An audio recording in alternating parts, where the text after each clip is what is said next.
A day in the life when your bestie has a hidden agenda. Hey besties, welcome back to the channel. So y'all know I love a good story time, and today's is not your average nail tech day. It's got fake friends, secret bank accounts, and a twist that had me questioning everything. Let's get into it. So, it's a chill Monday morning, right? I'm in the shop early, lighting my candle, queuing up my Spotify playlist. Azier, summer, a little Brent Fayaz, the usual. I had a 9 a.m. VIP set booked with my best friend of 5 years, Talia. Now, Talia wasn't just any client, she was my girl. We met back when we were both broke and working retail at Zara, and she's been with me since my first set on a practice hand.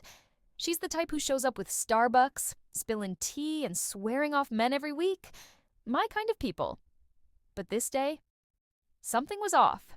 She walked in quiet, no makeup, hoodie over her head, just mumbled, "Hey, girl," and sat down. I asked if she was okay, and she brushed it off.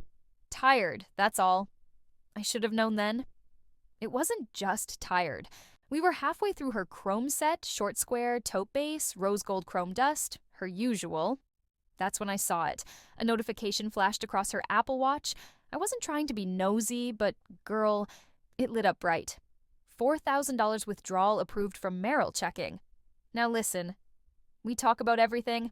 She just told me 2 weeks ago she was late on rent and asked to split a sushi dinner. So I'm thinking, Merrill? That's a whole investment bank. Sis, what are we doing? I kept quiet, but the energy changed. Her phone buzzed again. She flipped it over. Then finally she looked up and said, "You ever feel like people only pretend to support you?" I asked what she meant, and she goes, "Sometimes I wonder if people only want you around when you're small, but hate when you start leveling up." Then she says, what if your best friend was secretly mad every time you booked out your calendar or hit your sales goals? I laughed, awkward, but laughed. I was thinking, is she venting about somebody else? Or about me? But then came the slip-up. She said, "I wouldn't even be where I am if it weren't for you trusting me with your banking login that one time." Wait, what? I never gave her that. As soon as she left, I locked the door, opened my business banking app, and my heart dropped. 3 wire transfers, each over $300, marked consulting. The recipient? Talia K. Enterprises, LLC. She used my routing number, my account, and somehow my digital signature. I immediately called the bank. They flagged it as fraud, but said they'd need to investigate weeks. I texted Talia, pretending I hadn't seen anything. She replied, "Thanks for today. Needed that talk. Love you forever." Love me? Sis, you robbed me with chrome on your fingertips. That night, I couldn't sleep. I tossed and turned, going over everything. Then I remembered my nail camera. I use it to record my content for TikTok. I pulled up the footage. But something caught my eye I never noticed before. While I was buffing her pinky nail, she leaned forward slightly, and with her thumb, she pressed the side of my iPad. My banking app was open in split screen. The app doesn't require Face ID if you've recently authenticated. And I had just before she walked in. She watched me type my password, mirrored in my own Chrome lamp. She recorded it in my own shop. By the next evening, I confronted her. I didn't scream. I didn't curse.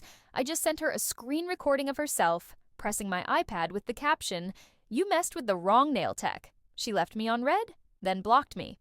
2 hours later, she deactivated her IG. Her business page vanished. And get this, the address listed on her LLC? A P.O. box registered under a fake name. So yeah, besties. Sometimes it's not strangers who steal from you. It's the ones sipping iced coffee across your nail table, wearing the crystals you gave them for protection. Check your friends, check your finances, and check your chrome reflection. Because somebody might be watching you more than they're supporting you.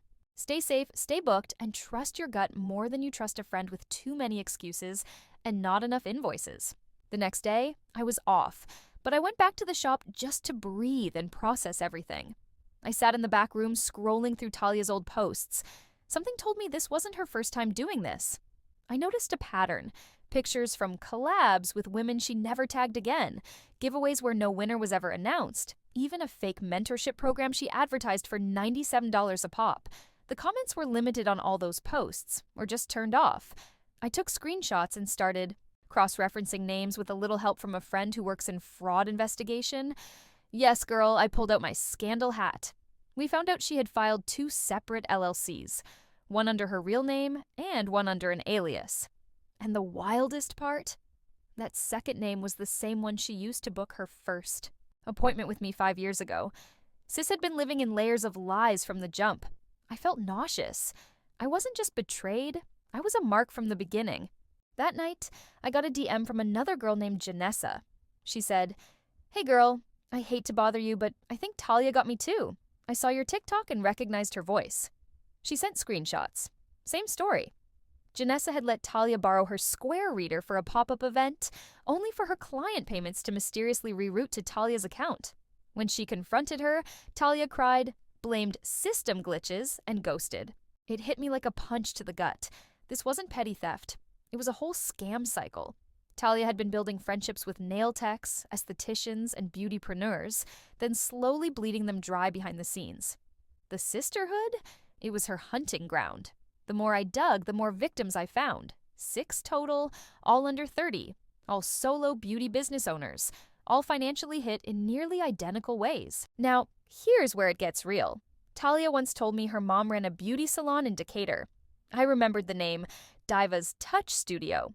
So I pulled up, pretending I was looking for a chair rental. Her mom, Miss Rhonda, greeted me like nothing was wrong. Sweet lady, older, chatty. I brought up Talia casually. She smiled tight and said, "That girl don't work here no more. Caused too many problems." That's when she leaned in and whispered, "If you lent her money, I'm sorry, baby. You ain't the first." I froze. I hadn't even said anything about money. She shook her head and walked away.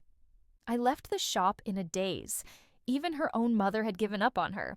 That told me everything I needed to know. Talia wasn't lost, confused, or broke. She was intentional. She chose this. So imagine this. I come home from the salon, and there's a cream envelope with no return address in my mailbox. Inside is a handwritten note. "I never meant to hurt you, but I needed a way out. They're watching me too." At the bottom, in rushed handwriting, it said, "Don't talk to Janessa again. She's not who you think." Girl, I almost dropped the letter. What did that mean? Janessa had been so helpful, so sweet. Was she part of this too? A setup? A middleman? Or worse, trying to pin it all on Talia to cover her own trail? I didn't know what to believe anymore. I was spiraling, and suddenly, I didn't feel safe. Just past midnight, I got a Cash App request from a user named TKR Returns with a note that said, $1 for silence, $10 for the truth, $1,000 to disappear. Like, what? At first, I thought it was a joke, but then I realized that was Talia's old Cash App username, the one she used before she changed it a few months ago. I declined it, but when I refreshed the app, the username was gone. Just disappeared. Unsearchable. It didn't matter if it was her or someone else pretending to be her. The message was clear. Someone was playing mind games, and they knew exactly how to find me. That morning, I had